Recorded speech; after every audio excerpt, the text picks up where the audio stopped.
vous propose un invité qui fait du bien.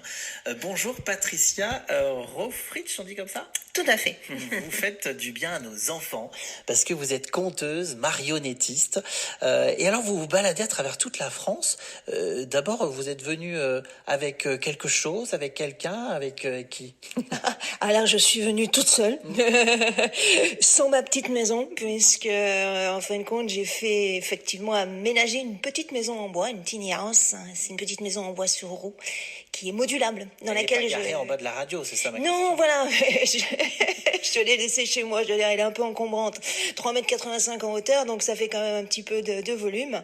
Mais c'est vrai elle est très pratique et très jolie, aménagée pour y vivre et aménagée pour y faire un théâtre. Avec ces fameux toits rouges du coup. C'est ça, ben pourquoi son petit nom, Au Toit Rouge. Au Toit Rouge, c'est effectivement le nom de ce théâtre en mouvement. L'association Art et Parole vous a choisi pour un projet. Alors de quoi s'agit-il? Alors c'est un projet auquel je tiens effectivement, ce serait de partir en Occitanie avec le Toit Rouge et proposer à toutes les écoles qui le souhaitent mes interventions, mes prestations gratuitement. Donc nous sommes à la recherche évidemment de mécènes, de sponsors qui pourraient être partenaires de ce projet pour qu'il puisse se réaliser. En sachant que, a priori, la première étape, ce sera en Occitanie, justement. Exactement. Voilà, le Tour de France commence par l'Occitanie. Exactement. Ticia, la conteuse. Là, pour vous êtes l'invité qui fait du bien. Vous voulez nous conter quelque chose en direct sur France Bleu et France 3? Là, vous me prenez peut-être un petit peu de court, mais il faut le reconnaître. Mais en ce moment, en tout cas, je peux vous parler de mon prochain spectacle, qui s'appelle Les Feux de l'amour, et qui fait référence à plusieurs contes, entre autres un conte d'Andersen que j'aime beaucoup, et un conte de Grimm que j'aménage et que je mets en scène à travers une réadaptation de dialogues, et voilà, et qui dure à peu près 30-35 minutes. Okay. Voilà. Un mot de votre parcours de vie, Ticia?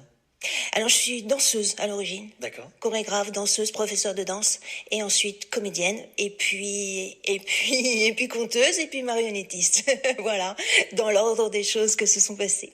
J'ai vu que vous êtes passé dans le Tarn, notamment au festival Festifamille. Vous étiez l'an dernier en Aveyron, festival des Épouvantails. Oui. Vous rêvez d'aller où? Un peu partout. Ouais. Où on me demande. J'adore voyager, j'adore l'itinérance, j'adore compter, donc là où on me demande, j'irai. Parce que là, de mars à juin, potentiellement, on pourrait vous voir où? Alors dans toute l'Occitanie, mais vraiment, voilà, je vais où on me demande, donc vraiment, je n'hésiterai pas à y aller. Il y a un conte en particulier qui vous a marqué, qui a été le premier conte où ça a été un déclic? Oui, c'était Le Petit Soldat de plomb d'Andersen. Ouais.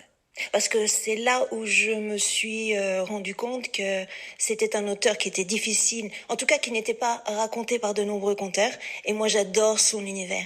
Donc c'est vrai qu'il est peut-être pessimiste, mais quelque part je lui donne toujours des fins très optimistes. Et pendant toute cette période de Covid, ce qu'il faut dire aussi, c'est que vous avez maintenu ce petit théâtre avec des groupes d'enfants très réduits, mais comme ça ils pouvaient quand même avoir accès à la culture, et puis se retrouver entre eux. C'était ce moment où justement, c'était une bulle, une bouffée d'air. Oui, tout à fait. Je pense que ça a fait beaucoup de bien aux enfants, aux instituteurs et à moi. Ticia, qu'est-ce qu'on peut vous souhaiter? Ah, écoutez, de grands voyages, de grandes rencontres, et de rendre les enfants et les plus grands joyeux et contents. Pour vous contacter, on peut aller sur un site internet notamment. Tout à fait, autoirouge.com. Comme O Toulouse, c'est le O. C'est le O de O, pas AU, mais la lettre O. Eh ben merci beaucoup, moi je trouve ça génial. Alors, quelques infos quand même pour les...